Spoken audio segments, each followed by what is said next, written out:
Hi guys, collegemunshi.com ഒരു പുതിയ എപ്പിസോഡിലേക്ക് ഏവർക്കും സ്വാഗതം. നമ്മൾ ഇന്നിവിടെ ഡിസ്കസ് ചെയ്യാൻ പോകുന്നത് കൊമേഴ്സ് പഠിച്ച കുട്ടികൾക്ക് എന്തൊക്കെ കരിയർ ഓപ്ഷൻസ് ആണ് ഉള്ളതെന്നാണ്.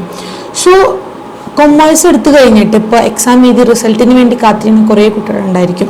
സോ അവരൊക്കെ ഓരോരുത്തരുടെ വാക്ക് കേട്ടിട്ടായിരിക്കും ഓരോ കോഴ്സ് ചൂസ് ചെയ്യാം.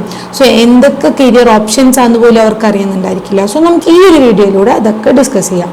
ഒരു കൊമേഴ്സ് പഠിച്ച വിദ്യാർത്ഥിയാണെങ്കിൽ മെഡിക്കലും എഞ്ചിനീയറിംഗും അല്ലാണ്ട് ഏതൊരു കോഴ്സും നിങ്ങൾക്ക് എടുത്ത് പഠിക്കാവുന്നതാണ്. അതാണ് കൊമേഴ്സ് പഠിച്ചൊരു വിദ്യാർത്ഥിക്കുള്ള ബെനിഫിറ്റ്. പിന്നെ ഈ കൊമേഴ്സ് പഠിച്ചു കഴിഞ്ഞാൽ ഏതൊരു ഫീൽഡിൽ പോയാലാണ് ജോലി കിട്ടുക, അല്ലെങ്കിൽ എന്താണ് എടുക്കുക, എന്ത് പഠിച്ചാലാണ് കാര്യം എന്നൊക്കെ കുറേ ഡൗട്ടുകൾ ഉണ്ടായിരിക്കും. സോ ഈ വീഡിയോ സ്കിപ്പ് അടിക്കാണ്ട് കാണുമ്പോൾ നമുക്ക് ഇതൊക്കെ അറിയാൻ പറ്റും. ഫസ്റ്റ് ഓപ്ഷൻ ആണ് BBA, bachelor of business administration. BBA കുറിച്ച് എല്ലാവർക്കും അറിയാം, നമ്മൾ മുന്നേ പ്രീവിയസ് ആയിട്ട് വീഡിയോസ് ഇട്ടിട്ടുണ്ട്. സോ കാണാത്തവരാണെങ്കിൽ പോയി കാണുക. BBA എന്ന് പറഞ്ഞു കഴിഞ്ഞാൽ BBA എടുത്തു കഴിഞ്ഞാൽ കുറേ ആഡ് ഓൺ കോഴ്സസ് ഉണ്ട്. പിന്നെ BBA പഠിച്ചു കഴിഞ്ഞാൽ നിങ്ങൾക്ക് ഏതൊരു കമ്പനിയിലും അഡ്മിനിസ്ട്രേറ്റർ ആയിട്ടോ അല്ലെങ്കിൽ ബിസിനസ് മാനേജറായിട്ടോ ഇങ്ങനെയൊക്കെ നിങ്ങൾക്ക് വർക്ക് ചെയ്യാൻ പറ്റും. ഇതാണ് BBA എടുത്താലുള്ള ഒരു ഗുണം. പിന്നെ അടുത്ത ഓപ്ഷനാണ് BCA, bachelor of computer application. ഇപ്പോൾ നിങ്ങൾക്ക് ഒരു IT ഫീൽഡ് അല്ലെങ്കിൽ ഒരു വലിയൊരു MNC കമ്പനീസിൽ അല്ലെങ്കിൽ ഒരു സ്റ്റാർട്ടപ്പിലോ നിങ്ങൾ വർക്ക് ചെയ്യാൻ ആഗ്രഹിക്കുന്നവരാണെങ്കിൽ BCA എന്നുള്ളത് ബെസ്റ്റ് ഓപ്ഷനാണ്. നിങ്ങൾക്ക് ഇതിൽ ആഡ് ഓൺ കോഴ്സസ് ഉണ്ട്, എത്തിക്കൽ ഹാക്കറായിട്ടും ഡാറ്റ അനലിറ്റിക്സ് ആയിട്ടും പിന്നെന്താ AI, ആർട്ടിഫിഷ്യൽ ഇന്റലിജൻസ്, ഇങ്ങനെ കുറേ ആഡ് ഓൺ കോഴ്സസ് നിങ്ങൾക്ക് വരുന്നുണ്ട്. സോ നിങ്ങൾക്ക് അതെടുത്ത് പഠിച്ചു കഴിഞ്ഞാൽ വലിയൊരു IT കമ്പനീസിൽ വർക്ക് ചെയ്യാൻ പറ്റും.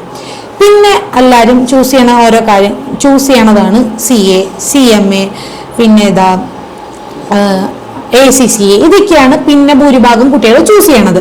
പിന്നെ ഇത് കൂടാണ്ട് BCOMൽ തന്നെ നിങ്ങൾക്ക് സ്പെഷ്യലൈസേഷൻ ചെയ്യാൻ പറ്റുന്നതാണ് ACCA പഠിച്ചാൽ നിങ്ങൾക്ക് ബാങ്ക് സംബന്ധമായിട്ടുള്ള കുറേ ജോബ് ഓപ്പർച്യൂണിറ്റീസ് കിട്ടും. പിന്നെ നിങ്ങൾക്ക് വേണമെങ്കിൽ BCOMന്റെ കൂടെ തന്നെ LLB എടുക്കാം, BCOM LLB അല്ലെങ്കിൽ BBA LLB, പിന്നെ BA LLB വരെ നിങ്ങൾക്ക് പഠിക്കാവുന്നതാണ് ഒരു കൊമേഴ്സ് പഠിച്ച ഒരു വിദ്യാർത്ഥിക്ക്. സോ ഇനി നിങ്ങൾക്ക് അഡ്മിഷനെ കുറിച്ച് എന്തെങ്കിലും അറിയണമെന്നോ അല്ലെങ്കിൽ ഇതിനെക്കുറിച്ച് കൂടുതൽ എന്തെങ്കിലും അറിയാനുണ്ടെങ്കിൽ നിങ്ങൾ കമന്റ് ബോക്സിൽ കമന്റ് ചെയ്യുക. പിന്നെ നിങ്ങൾക്ക് അഡ്മിഷൻ പരമായി എന്തെങ്കിലും ഹെൽപ്പ് വേണമെന്നുണ്ടെങ്കിൽ ഈ താഴെ കാണുന്ന നമ്പറിലേക്ക് കോൺടാക്ട് ചെയ്യുക. സോ ഞങ്ങളുടെ ടീംമേറ്റ്സ് നിങ്ങളെ ഹെൽപ്പ് ചെയ്യുന്നതായിരിക്കും. സോ നെക്സ്റ്റ് വീഡിയോ വരുന്നതായിരിക്കും. ബൈ.